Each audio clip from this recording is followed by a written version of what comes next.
आज मैं आपसे बात करना चाहता हूं कि अनुग्रह आपको ढूंढ रहा है के बारे में। कई बार हम सोचते हैं कि परमेश्वर को केवल अच्छे लोगों में ही दिलचस्पी है। लोग जो सुलझे संभले हुए हैं, लोग जो कभी गलतियां नहीं करते, कभी परीक्षा में नहीं पढ़ते। यदि आपका कार्य अच्छा है तो आप परमेश्वर की भलाई की उम्मीद कर सकते हैं। पर अगर कभी आप दिशा से भटक जाएं, अगर आप कभी असफल हों, कभी आपको शंकाएं हों, परमेश्वर कहते हैं बुरा हुआ, ये तुम्हारी गलती है। अगर तुम्हें मेरी जरूरत नहीं तो मैं तुम्हें अकेला छोड़ दूंगा। सच तो यह है कि यह इससे बिल्कुल उलट है। जब आप गलती करते हैं, वो आपसे मुंह नहीं मोड़ लेते, वो आपकी ओर मुड़ते हैं। उनका अनुग्रह आपको ढूंढता हुआ आता है। जब आप में संदेह होता है, परमेश्वर नहीं कहते क्या हो गया है तुम्हें और विश्वास रखना चाहिए। नहीं, परमेश्वर विश्वास वाले लोगों को छोड़कर आपके पास आ जाएंगे, उसके पास जिसमें शंका है। यीशु ने हमें दृष्टांत बताया था एक चरवाहे के बारे में जिसकी 100 भेड़ें थीं, पर उनमें से एक भटक गई और चरवाहे ने 99 को छोड़ दिया और उस एक को ढूंढने गया। वो क्या था? अनुग्रह ढूंढता हुआ आया। पर हम लोगों को खारिज कर देते हैं और सोचते हैं परमेश्वर को उनसे कोई लेना देना नहीं है। जोएल वो चर्च आने के लिए मेरा मजाक उड़ाते हैं। वो एक किस्म की गलत जिंदगी जी रही है। वो वहां ड्रग्स लेती है।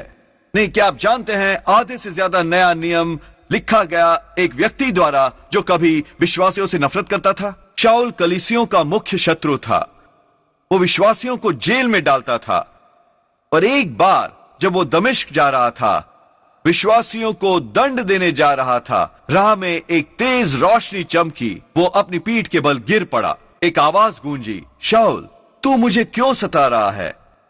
कहानी का सार ये कि शाऊल प्रेरित पौलुस बन गया और उसने नए नियम का ज्यादा हिस्सा लिखा बजाय किसी और के। क्या हुआ था? अनुग्रह पौलुस को ढूंढता हुआ आया था।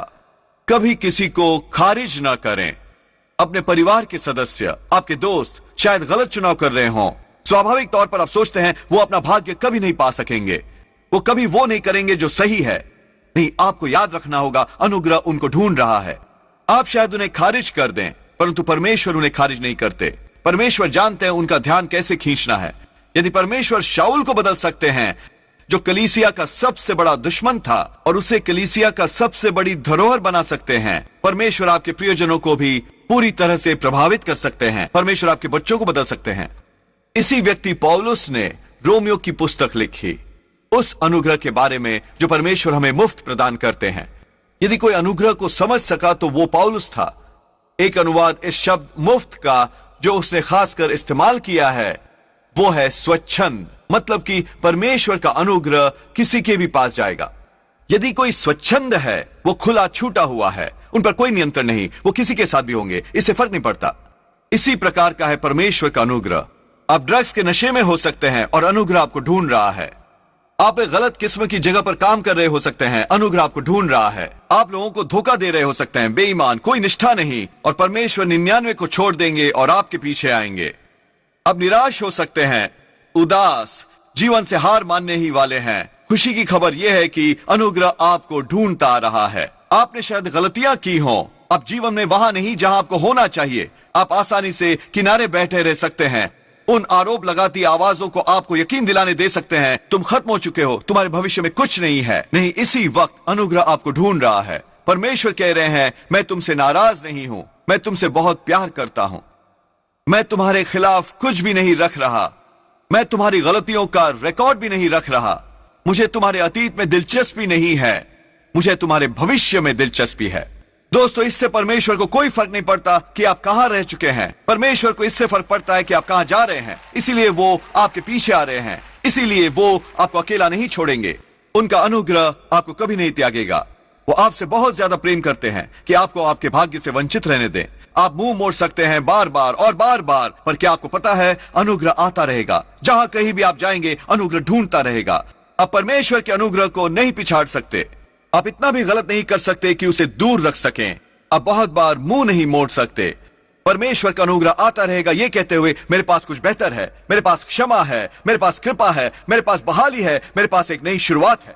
यदि आप उस दोष भावना को झाड़ देंगे, उस आरोप को, और वो चुनाव करने लगेंगे जो परमेश्वर को आदर दे, परमेश्वर आपके लिए वो करेंगे जो उन्होंने पौलुस के साथ किया था। वो आपको आशीष देंगे आपकी गलतियों के बावजूद। वो आपके जीवन से कुछ महान करेंगे आपके अतीत के बावजूद। परमेश्वर कभी आपसे हार नहीं मानते। आप खुद से हार न मान लें, अनुग्रह हासिल करें, विश्वास करें कि आपके भविष्य में कुछ अद्भुत है। यूहन्ना अध्याय 4।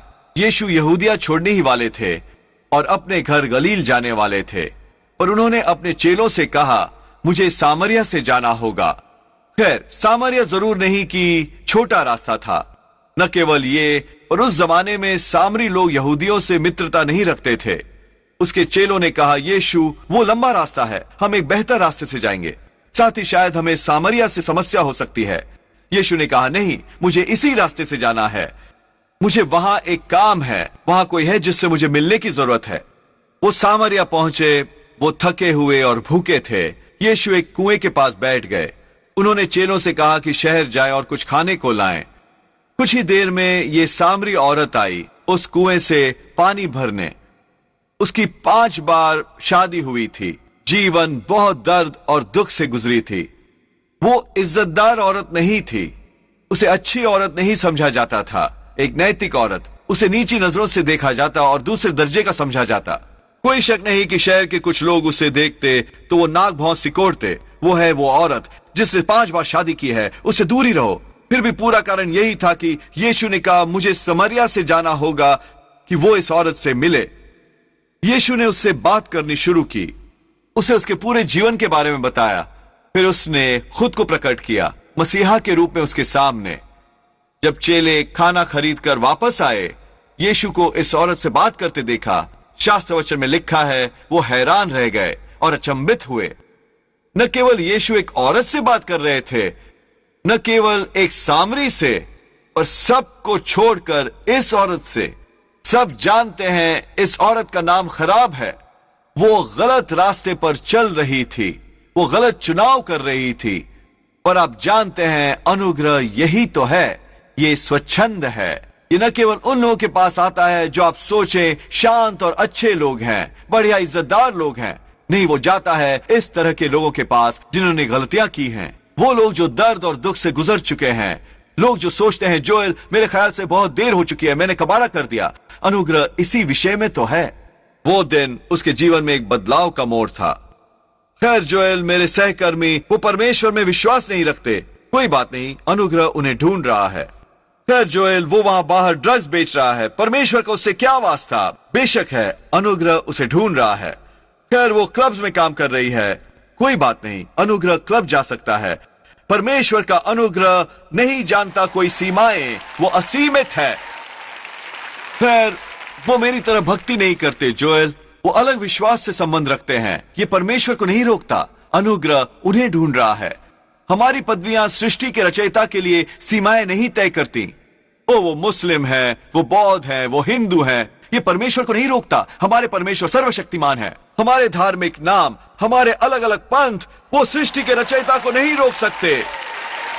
ये औरत एक सामरी थी, वो अलग विश्वास में आस्था रखते थे, फिर भी वो पहली थी जिसके सामने परमेश्वर ने खुद को मसीहा के रूप में प्रकट किया।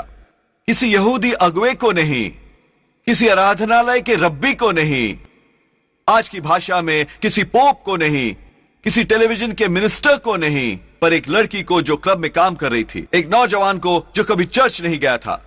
जितना देर मैं जीऊंगा उतना ही ज्यादा मुझे पता चलेगा परमेश्वर उसका उद्धार करेंगे जिसका उद्धार करना चाहते हैं। परमेश्वर उस पर कृपा करेंगे जिस पर वो कृपा करना चाहते हैं।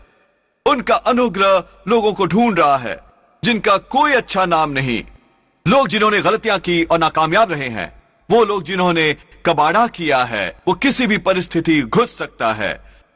क्या आप किसी को खारिज कर रहे हैं ये सोचते हुए कि वो रास्ते से भटक गए हैं, वो कभी बदलने वाले नहीं, या आप खुद को खारिज कर रहे हैं ये सोचते हुए कि आपने बहुत गलतियां की हैं, आपने बहुत अवसर खो दिए हैं, अब आपको किनारे पर बैठे रहना होगा? नहीं, अनुग्रह आपकी ओर आ रहा है। कोई भी गलती जो आपने की है परमेश्वर के अनुग्रह के लिए ज्यादा नहीं है। कुछ भी जो आपने किया है उसने आपके भाग्य को खारिज नहीं किया है। आप अभी वो बन सकते हैं जो बनने के लिए परमेश्वर ने आपको रचा है।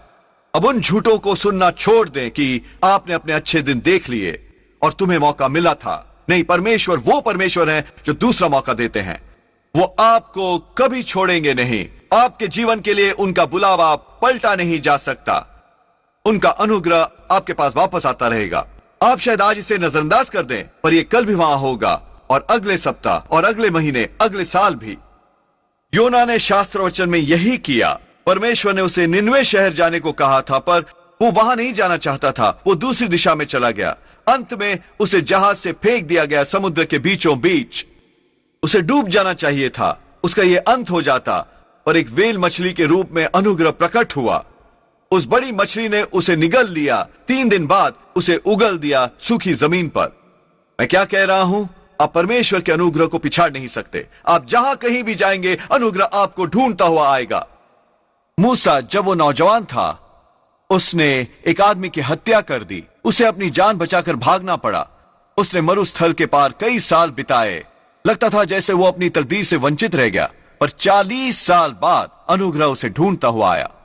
परमेश्वर ने कहा, मूसा, मैं तुम्हारे जीवन के लिए अपने बुलावे को नहीं भूला। तुमने शायद इसमें देर कर दी, पर तुमने इसे कैंसिल नहीं किया। तुम अभी भी उसे पूरा करोगे जिसके लिए मैंने तुम्हें यहां रखा है। अब मूसा की तरह आपने शायद गलतियां की हो जिसने आपके भाग्यों में देर कर दी हो, पर परमेश्वर कह रहे हैं, तुमने अपने भाग्य को खारिज नहीं किया। तुम अभी भी अपना मकसद पूरा कर सकते हो। तुम अभी भी अपने सपने साकार कर सकते हो। तुम्हें तैयार होने की जरूरत है। परमेश्वर आपकी राह में वो अवसर वापस लाने वाले हैं जिन्हें आपने खो दिया था। आप अभी भी वो बनने वाले हैं जो बनने के लिए परमेश्वर ने आपको रचा है। मेरा एक पास्टर मित्र एक छोटे से कन्वीनियंस स्टोर पर रुका एक शाम थोड़ा दूध लेने के लिए। लाइन में उसके पीछे एक युवक था जो सिगरेट्स और शराब खरीद रहा था। वो बहुत ही बेजार लग रहा था। आप बता सकते थे कि वो ड्रग्स पर है।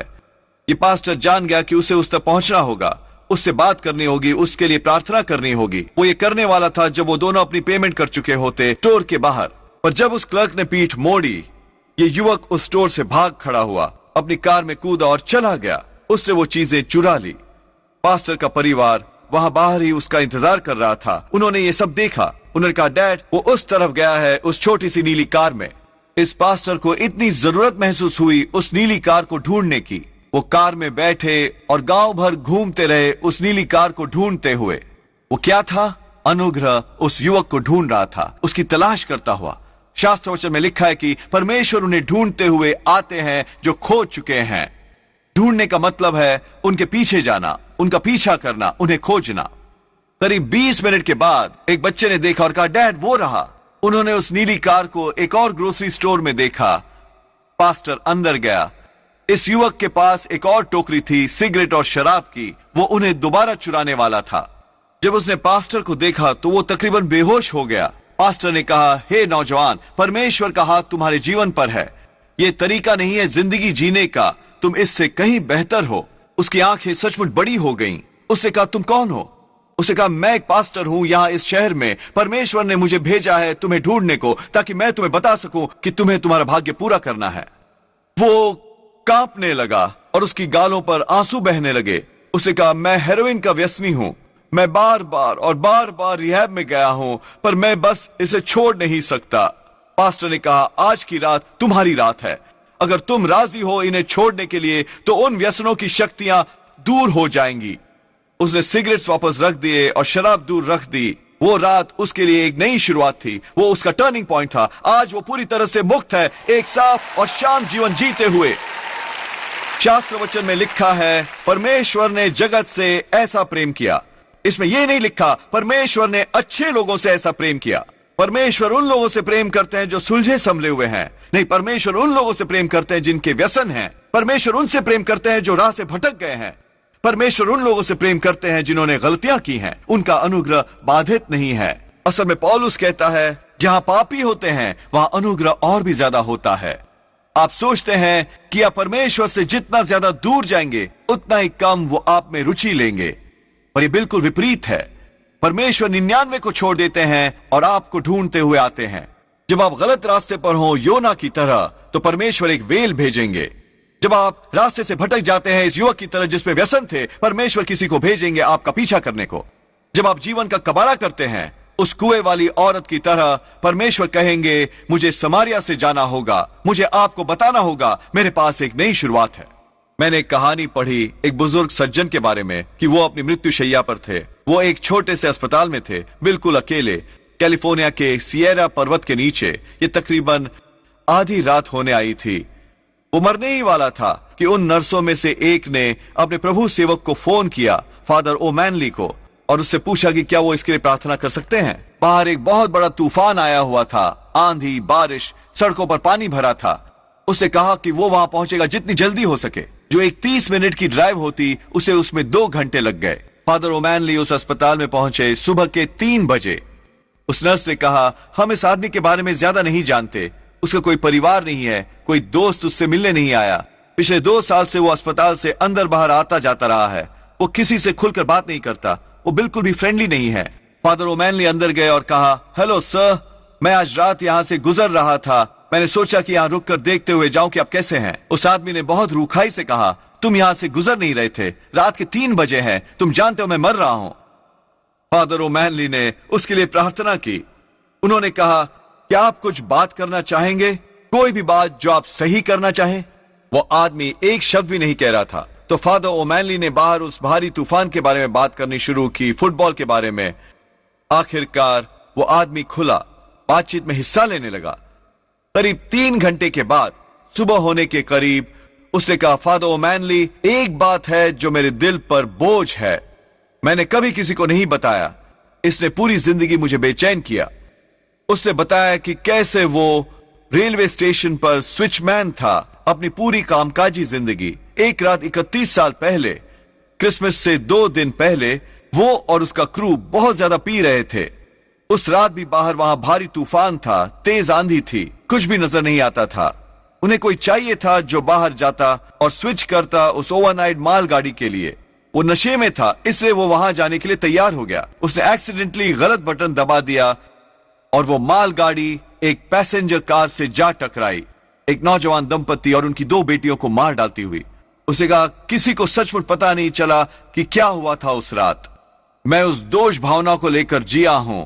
मुझ में इतना भी बड़प्पन नहीं था कि अपने परिवार के सामने स्वीकार करूं कि ये मेरी गलती थी और उन्हें बता सकूं कि मुझे कितना अफसोस है। वहां एक लंबी खामोशी छाई रही। फादर ओमैनली ने धीरे से उस आदमी का हाथ लिया और कहा, सर, वो लोग जो उस कार में थे वो मेरे माता पिता और मेरी बहनें थी, और अगर मैं आपको क्षमा कर सकता हूं तो आप निश्चित रहे कि परमेश्वर ने भी आपको क्षमा कर दिया है। ये क्या है? अनुग्रह उसे ढूंढता आया। परमेश्वर इतने भले हैं, तब भी जब हम दूर भागते हैं परमेश्वर हमारे पास आते हैं। तब भी जब हम खरे नहीं उतरते, परमेश्वर कहते, कोई बात नहीं, मैं वैसे भी तुम्हें क्षमा करता हूं। खैर जोएल, वो इसका हकदार नहीं, ये उसकी गलती थी, उसने खुद अपने ऊपर ये मुसीबत लाया है। अनुग्रह इसी विषय में तो है, आप इसे कमा नहीं सकते, आपको इतना अच्छा होने की जरूरत नहीं, ये मुफ्त वरदान है। आपको बस यही करना है कि इसे ग्रहण करें। इस आदमी की तरह अपना पूरा जीवन न बिता दें, दोषी महसूस करते, दंडित, खुद को अतीत की गलतियों के लिए लताड़ते हुए, ये सोचकर कि परमेश्वर को इसकी भरपाई करनी होगी। अपनी शांति त्याग कर, अपना आनंद, अपनी खुशी, सुनिए, कीमत पहले से ही अदा कर दी गई है। 2000 साल पहले। ये हमारी नेकी नहीं, ये परमेश्वर की नेकी है। परमेश्वर ने हमें योग्य बनाया है। पर हम सोचते हैं, खैर परमेश्वर कभी मेरी मदद नहीं करेंगे, मैं खुद अपने ऊपर ये मुसीबत लाया हूं। खैर इसे पिता के रूप में सोचें। कल्पना करें हमारा बेटा जॉनथन शायद 5 साल का हो, हम उसे सुने चिल्लाते हुए, डैडी आओ और मेरी मदद करो। मैं बाहर देखता हूँ और वो एक पेड़ की टहनी से लटका हुआ है, वो हवा में झूल रहा है, जान बचाने की कोशिश में। अगर वो गिरता है तो उससे चोट लगेगी। मैं ये नहीं कहूंगा, रुको जॉनथन, मुझे देखने दो कि हाल ही में तुम कितने अच्छे रहे हो। विक्टोरिया, क्या जॉनथन अपना कमरा साफ करता रहा है? क्या वो अपनी बहन से सही बर्ताव करता है? डैड जल्दी करो, मुझे बचाओ। 1 मिनट, मुझे रिपोर्ट कार्ड चेक करना है। ये तो मेरे दिमाग में आएगा भी नहीं, वो मेरा बेटा है, मैं कुछ भी करूंगा उसे बचाने के लिए। ऐसे ही हमारे स्वर्गीय पिता हैं। तब भी जब आप गलतियां करते हैं, तब भी जब आप खुद पर मुसीबत लाते हैं, परमेश्वर इतने कृपालु हैं, वो कहते हैं मैं तुम्हारी मदद करूंगा। इसीलिए ये कहलाता है अद्भुत अनुग्रह। आप इसके योग्य नहीं, आपने इसे कमाया नहीं, ये बस परमेश्वर की भलाई है। एक बार शास्त्र वचन में यीशु एक शहर से यात्रा कर रहे थे। वहां जकई नाम का एक आदमी था, वो चुंगी लेने वालों का मुखिया था। वो यीशु को देखना चाहता था, पर वो एक नाटा आदमी था। सड़कों पर भारी भीड़ थी और इतनी भीड़ में उसने फैसला किया पेड़ पर चढ़ने का। ताकि एक बेहतर नजारा मिल सके। जब यीशु वहां से गुजरे तो सैकड़ों में से उन सैकड़ों लोगों में से जो चिल्ला रहे थे, हाथ हिला रहे थे, उनका ध्यान आकर्षित करने को यीशु रुके, पेड़ पर ऊपर देखा और कहा, जक्कई नीचे आ, मैं तेरे घर जाना चाहता हूं भोजन करने के लिए। वो पहले कभी नहीं मिले थे, पर यीशु को उसका नाम पता था। वो धार्मिक अगुए, वो फरीसी बहुत नाराज हो गए।